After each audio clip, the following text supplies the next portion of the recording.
Good morning students. पिछली कक्षाओं में हमने कहानी की शिक्षण विधियों के विषय में कुछ जानकारी प्राप्त की थी। आज इसी को आगे बढ़ाते हुए कहानी शिक्षण की अगली विधि कहानी अध्ययन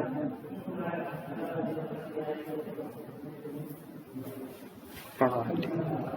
कहानी शिक्षण की जो पहली विधि है गहन अध्ययन प्रणाली, इसके विषय में थोड़ी सी जानकारी प्राप्त करेंगे।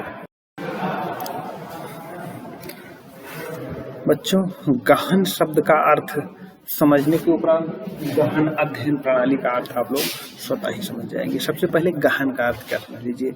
किसी भी बात को, किसी भी वाक्य को, किसी भी कहानी को जब हम गहनता पूर्वक अध्ययन करेंगे, यानी कि उसके सभी तत्वों को अपने अंदर समेटने का प्रयास करेंगे, उसमें आए हुए जितने भी साहित्य के तत्व हैं, भाषा जान लेंगे, उसके भाव क्या है, किस प्रकार की कहानी है, उस कहानी का जो भी वाक्यांश है, उस वाक्यांश में कौन से विलोम शब्द आए हैं, कौन से जटिल शब्द आए हैं, कौन सी लोकोक्ति आई है, कौन से मुहावरे आए हैं, इन सब को जब हम अलग अलग करके व्याख्यायित साथ साथ करेंगे, उनको भी जान लेंगे, यही विधि कहलाएगी गहन अध्ययन प्रणाली। अर्थात आप कह सकते हैं कि कहानी के अंदर आए हुए कठिन शब्दों, विचारों, मुहावरों, लोकोक्तियों आदि की व्याख्या करते हुए कहानी को पढ़ना, कहानी के कथन, संदेश, उपदेश, निर्देश तथा अन्य कहानियों से उस कहानी की जो तुलना करने की और उसके महत्व को जानना, उस पर विचार करना आदि इस गहनता के अंतर्गत समाप्त होता है। अर्थात कहानी के जो भी सार निकल कर आ रहे हैं, उस पर आप अगर गहनता पूर्वक विचार करते हैं तो वो गहनता पूर्वक विचार करने की जो प्रणाली है वो गहन अध्ययन की ही प्रणाली है। भाव प्रधान, जितनी भी भाव प्रधान कहानियां होंगी, जितनी मनोवैज्ञानिक कहानियां होंगी, विचार प्रधान कहानियां होंगी, साहित्यिक कहानियां होंगी, इन सभी कहानियों के लिए इसी विधि का प्रयोग किया जाएगा। इसके बाद ये तो कहानी शिक्षण की कुछ विधियां थी। इसके बाद कुछ अन्य विधियां भी हैं जिन्हें हम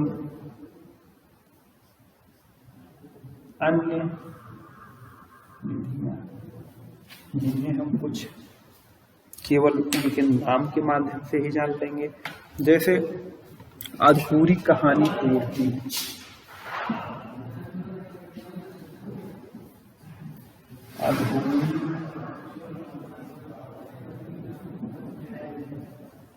अधूरी कहानी पूर्ति। अधूरी कहानी से क्या तात्पर्य है, यानी कि इस प्रणाली के द्वारा छात्रों के सम्मुख कहानी को रचना करने की तकनीक सिखाई जाती है। अर्थात किस प्रकार से कहानी की रचना हो। आप इस रचना को कई प्रकार से सीख सकते हैं। अर्थात ये सिखाया जाता है कहानी को कैसे पूरा करना है। सबसे पहले तो आप शीर्षक देकर भी आपको मात्र कहानी का शीर्षक बता दिया जाए, उसके आधार पर भी आपको कहानी लिखना होगा। उसके बाद कहानी का आरंभ 2-3 वाक्यों के साथ करके, यानी कि कहानी का आरंभ 2-3 वाक्यों से करके एक अनुच्छेद देकर पात्रों, घटना, वातावरण तथा कहानी का उद्देश्य क्या है आदि को बता दिया जाए। उसके बाद छात्रों पर छोड़ दिया जाए, या फिर कहानी की सामान्य रूपरेखा बताकर कुछ संकेत के आधार पर कहानी को पूरा करने का अवसर दिया जाता है। यानी कि अन्य कहानियों में जो पहली विधि है अधूरी कहानी पूर्ति, इसके अंतर्गत 3 टॉपिक आते हैं। पहला है कि केवल शीर्षक दे दिया जाए, किसी कहानी का केवल शीर्षक बता दिया जाए, आपसे उस कहानी को पूरा करने के लिए कहा जाए। या फिर कहानी का 2-3 वाक्य दे दिया जाए, उस कहानी से संबंधित 2-3 वाक्य दे दिया जाए और एक अनुच्छेद के रूप में 2-3 वाक्य दे दिया जाए, उसके पात्र बता दिए जाए, उसके वातावरण कहानी का वातावरण किस प्रकार से होगा, कहानी का उद्देश्य क्या होना चाहिए ये बता दिया जाए, और बाकी सब बच्चों के ऊपर छोड़ दिया जाए। ये भी जरूरत है उसको छात्रों को पूरा करना रहेगा। या फिर अगला जो स्टेप आता है वो है कहानी की रूपरेखा बता दी जाए पूरी, कुछ रूपरेखा बता दी जाए, कुछ संकेत दे दिए जाए, इस प्रकार से आपको करना है, बाकी सब बच्चों के ऊपर छोड़ दिया जाए। अब इसमें दूसरा जो आता है दृश्य दिखाकर,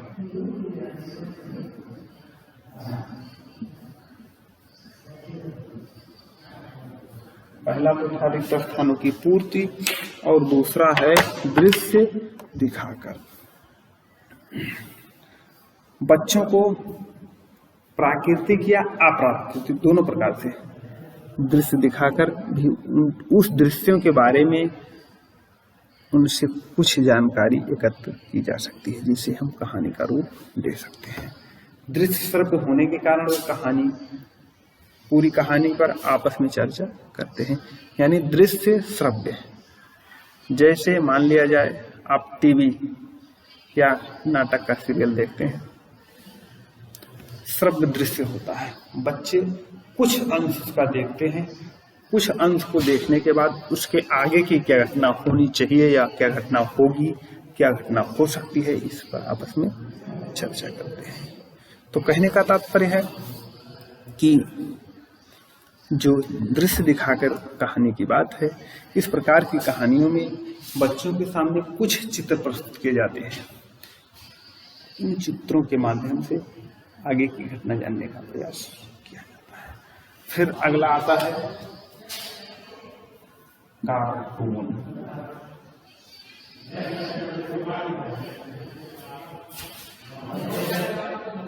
कार्टून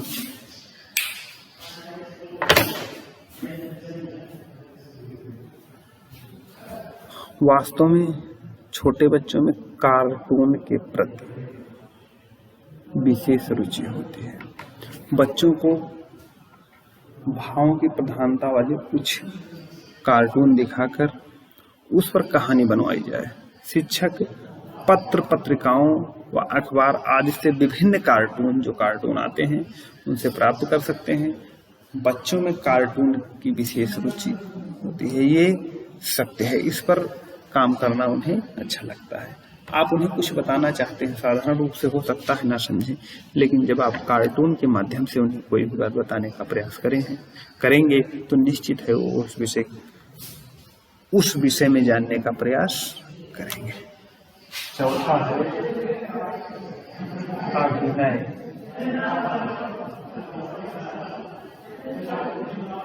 अभिनय मंचन। अभिनय से तात्पर्य है किसी भी कहानी का या किसी भी एकांकी पर अभिनय करा लिया जाए, किसी भी एकांकी पर, छोटी सी एकांकी पर अभिनय करा लिया जाए और उसके बाद उन सभी बच्चों से या छोटे छोटे समूहों में बांट दिया जाए बच्चों को, उनसे उस एकांकी पर कहानी सुनाने के लिए कहा जाए। अभिनय से बच्चों को कहानी सुनाने में बहुत सहायता मिलती है। तो आप उसमें देखेंगे क्या, जिस प्रकार का डायलॉग, जिस प्रकार का कौशल आप एकांकी में प्रयोग करेंगे, बच्चे उस प्रकार की कला और कौशल को आपके सामने प्रस्तुत करने का प्रयास करेंगे। अगला है विशेष घटना।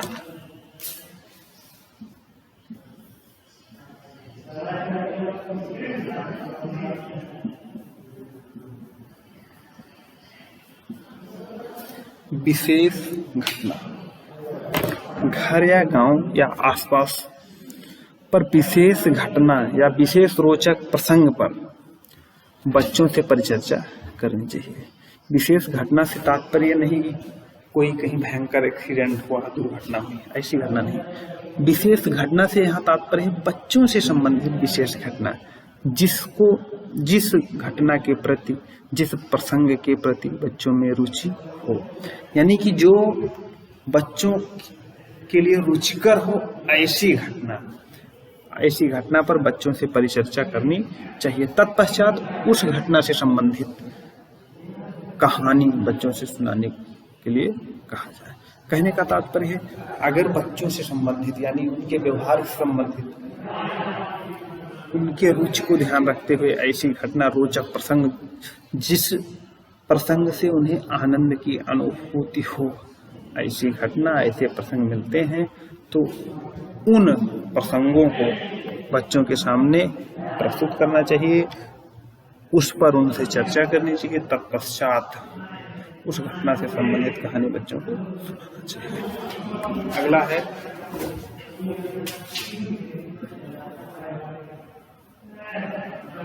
कल्पना शक्ति। अगला है कल्पना, यहाँ लिख दे रहे हैं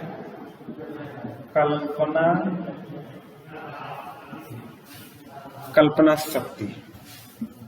ये है लास्ट, कल्पना शक्ति। बच्चों की कल्पना शक्ति बहुत तीव्र होती है।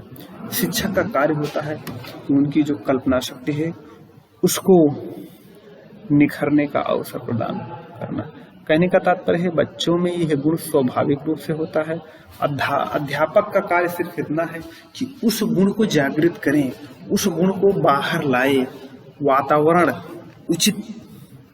उचित वातावरण, बच्चों को उचित माहौल देते हुए बच्चों की कल्पना शक्ति के आधार पर उन्हें कोई कहानी सुनाने के लिए प्रेरित करना चाहिए। आपको ये आभास हो जाए कि ये बच्चा इस प्रकार की कहानी सुना सकता है, तो बच्चों को उस प्रकार की कहानी सुनाने के लिए प्रेरित करिए। तो ये तो हो गया कहानी